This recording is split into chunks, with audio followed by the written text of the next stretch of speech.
Aujourd'hui, on va regarder la Soleos Solar Curve. La dernière fois, j'avais fait une revue de la version démo. Cette fois-ci, c'est une version de production qui est unique. Et l'équipe chez Soleos a bien voulu me laisser un lien affilié pour que vous puissiez vous en procurer une pour vous-même. Ce lien, vous allez le trouver dans la description. Moi, c'est François et c'est Time to Watch.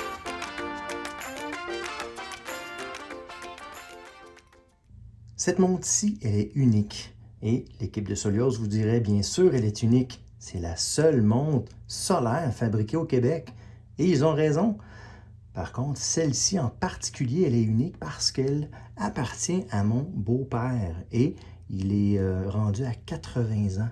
Ses enfants ont décidé de mettre une gravure à l'arrière. C'est le genre de choses que vous pouvez vous faire pour vous-même, pour un événement ou pour quelqu'un d'autre, comme eux, ils l'ont fait. Donc, cette montre-ci, elle est unique. Et je n'irai pas dans les détails de la montre en tant que telle. J'ai fait déjà l'évaluation du prototype de la montre démo. Je vais vous laisser ici un carton pour que vous puissiez voir cette évaluation.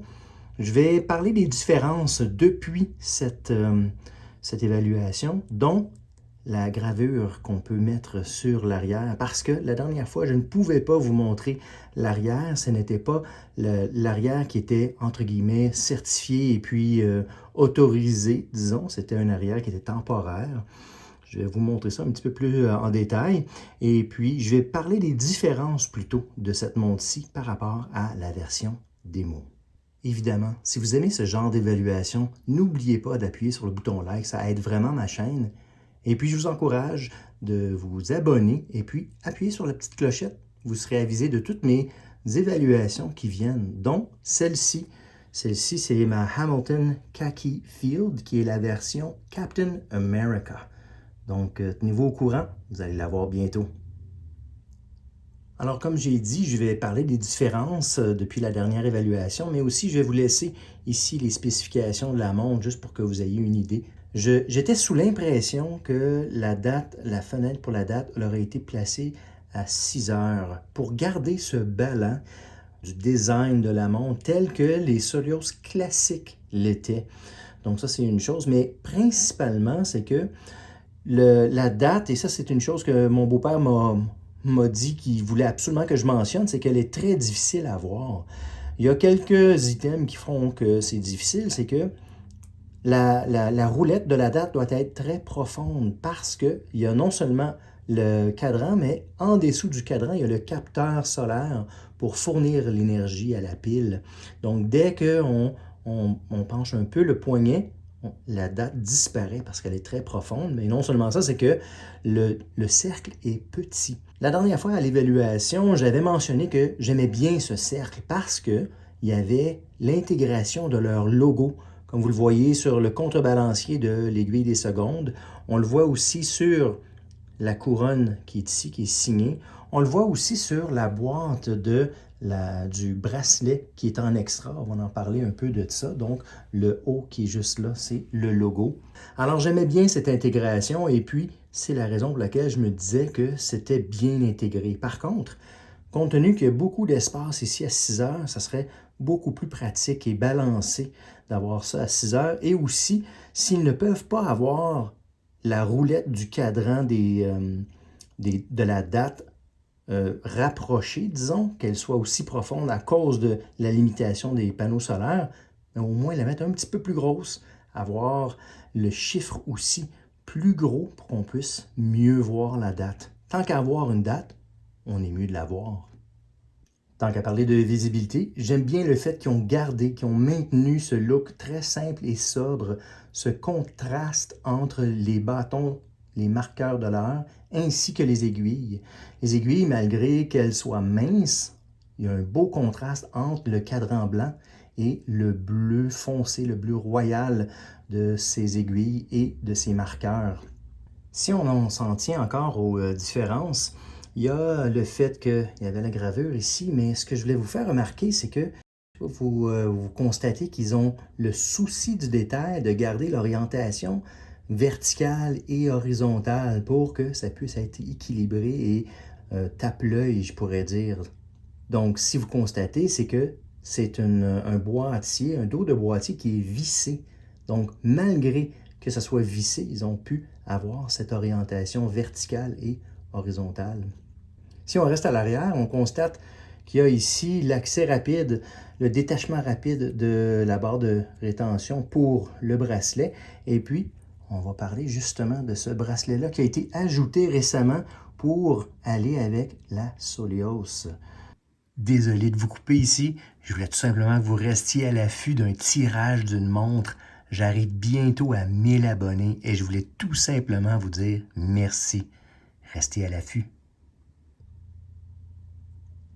Alors la voici, cette montre sans son bracelet. Je vais vous montrer celui-ci.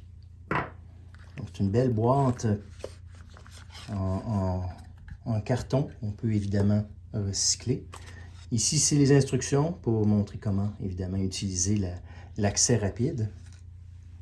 Et puis, voici le bracelet. C'est un bracelet en mèche. Donc, il y a la portion du haut qui est ici, la portion du bas qui est ici.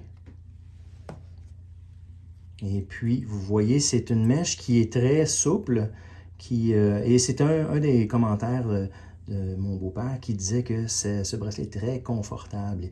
Il est ajustable presque à l'infini, dans le sens que si on ouvre ce clapet, on peut le glisser à la bonne longueur pour votre poignet. Donc, vous allez l'ajuster parfaitement à votre poignet.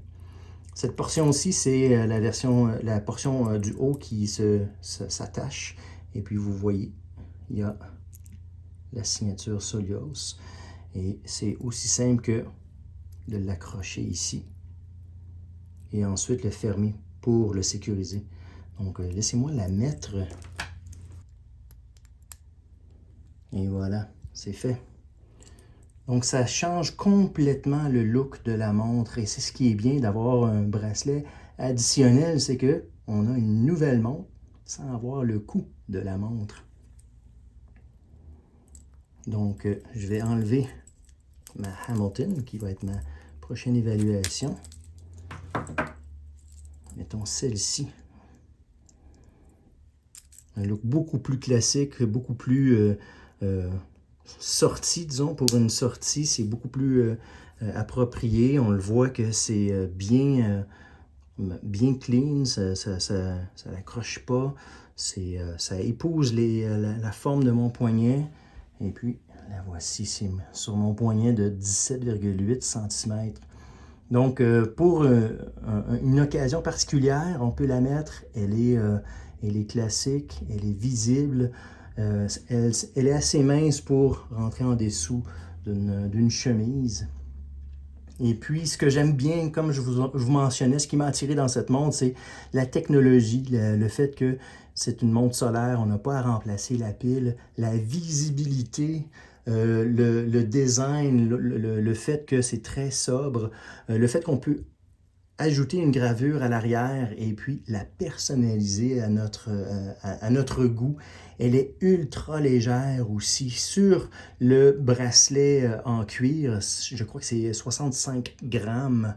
Et puis avec ce bracelet-ci, ça monte juste un peu au-dessus de 70 grammes.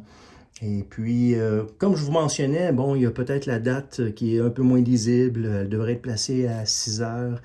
Mais somme toute, c'est une belle montre, ça en vaut la peine. Allez vous en chercher une et puis ajoutez-y la touche personnelle, ajoutez une gravure et puis vous saurez pour le restant de vos jours pourquoi vous avez eu cette montre-là. Donc, moi je l'aime bien, j'espère que vous l'aimez bien. Si vous aimez ce genre d'évaluation, n'hésitez pas à appuyer sur le bouton like. Comme je vous dis toujours, ça aide ma chaîne. Et puis je vous encourage. Abonnez-vous et puis appuyez sur la petite clochette. Vous serez avisé de mes prochaines évaluations. Donc, j'apprécie que vous soyez joints à moi.